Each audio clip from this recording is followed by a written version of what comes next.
नमस्कार दोस्तों, एक नए वीडियो के साथ मैं गंगेश पांडे आप लोगों के सामने फिर हाजिर। एक मित्र ने मुझसे क्वेश्चन किया कि भाई मुझे एक बात बताओ, आप तो इतना ज्ञान बांटते हो, लेकिन एक खालिस्तान खालिस्तान नाम का जो नारा चला है, उससे हमें कितना नुकसान होगा? आखिर ये हैं कौन? आखिर ये लोग हैं कौन? तो मैंने उसकी बातों को सुना। मैं बोला कि भाई, राजनीति तो मैं करता था, लेकिन देश बांटने की राजनीति नहीं करता था। मैं कोई भी राजनीति करूं, जो मुझे जानते हैं, मुझे मालूम है कि उन्हें मालूम है कि मैं कौन सी राजनीति करता हूं। तो ये देश की बात है, तो राजनीति से इसको नहीं जोड़ा जा सकता है। देश की अखंडता की बात है। अगर कोई खंड खंड की बात करे तो इसमें दो बात मैं बोल सकता हूँ। तो मैंने बोला ठीक है भाई, मैं बोलूंगा इसके बारे में, और फोन पे आके बोलूंगा, क्योंकि राजनीति से जुड़ा हुआ नहीं है। अगर राजनीति से कोई जुड़ रहा है, अपना लाभ देखकर उनका कोई समर्थन दे रहा है, उनको कोई समर्थन दे रहा है अगर खालिस्तान को, तो देशद्रोह है। हम लोग ना समर्थन देते हैं, ना उनसे समर्थन लेते हैं। अगर हमारा बस चले तो उनके पास जो भी है हम वो भी ले लें। तो वो तो बहुत अच्छा सवाल था। जो खालिस्तानी है ना, वो भारतीय नहीं है, वो पाकिस्तानी है। जब पाकिस्तान और भारत का बंटवारा हुआ तो कुछ मुस्लिम थे, उन्होंने सोचा कि हमारी तो जमीन भारत में पड़ी है, तो पाकिस्तान में हम नहीं रहेंगे, हम भी पाकिस्तान की तरह एक अपना देश बना लेंगे, ऐसा संगठन बनाएंगे भारत में रहकर। तो उन्होंने क्या किया, भारत को नहीं छोड़ा, उन्होंने भारत में अपना जगह बना लिया, भारत में रहने लगे।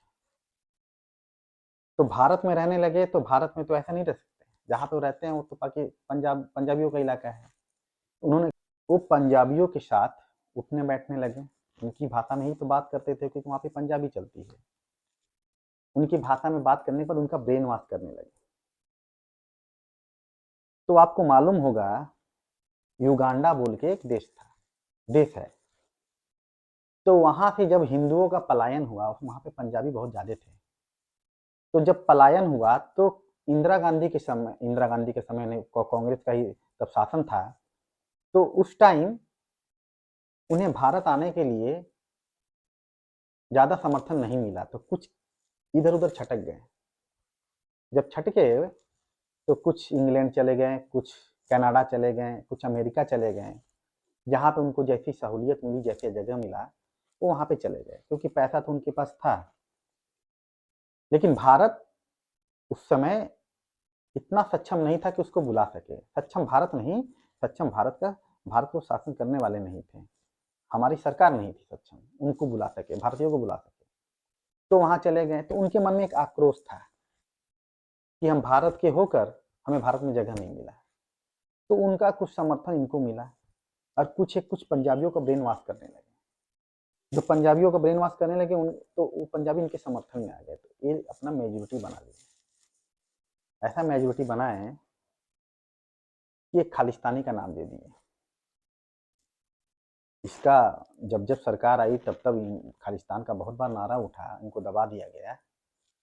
तो ये अपना एक अलग देश का डिमांड करते हैं। तो इनकी जो सोच है भारत से नहीं मिलती, इनकी सोच भारत से नहीं मिलती। और एक बात आपको ये भी बताता हूँ, कनाडा में रहने वाले 80% पंजाबियों की भी सोच भारत से नहीं मिलती। ये समर्थन देते खालिस्तान को। तो एक कहावत है कि कुछ पगड़ी पहनकर कुछ कुछ पगड़ी पहनकर खालिस्तान के नाम पर देश को बांटने लगे। कुछ पगड़ी पहनकर खालिस्तान के नाम पर देश बांटने लगे। कुछ टोपी पहनकर देश के लोगों को काटने लगे। कुछ पगड़ी पहनकर खालिस्तान के नाम पर देश बांटने लगे। कुछ टोपी पहनकर जिहाद के नाम पे देश के लोगों को काटने लगे।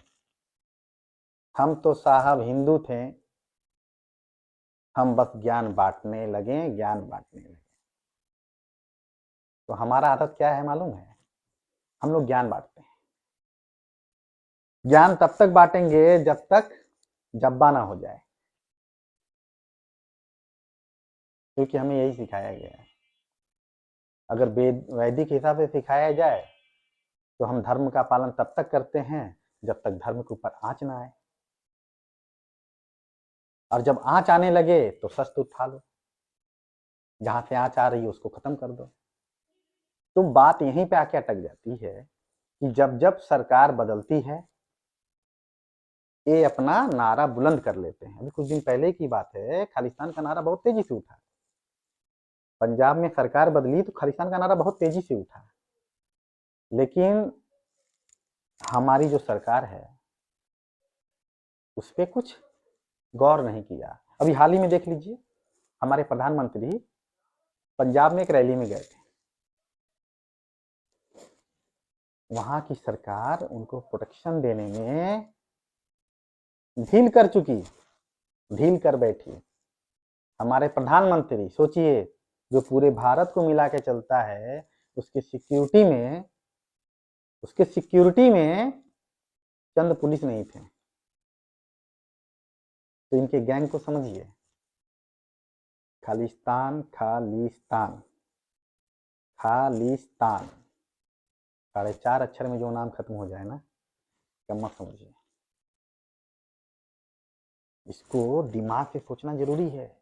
अगर इसको अभी नहीं खत्म करेंगे तो बाद में नहसूर बने गए, और ऐसी पीड़ा देगा कि आगे हम चल नहीं पाएंगे। राजनीति से तुलना मत करिएगा। देश विरोधी नारा है खालिस्तान। अमित शाह ने कहा था ना, जान दे देंगे। हम भी कहते हैं साहब, देश बटेगा तो जान दे देंगे। खालिस्तान हो, औकात में रहो। खालिस्तानी कहीं कनाडा में जाके दिखाओ, हमारे भारत में मत दिखाओ, क्योंकि बटने वाला नहीं है, अभी बटने वाला नहीं है। और हमारा जो है हम लेके रहेंगे। तो खालिस्तानियों के ऊपर नज़र बना के रखिए,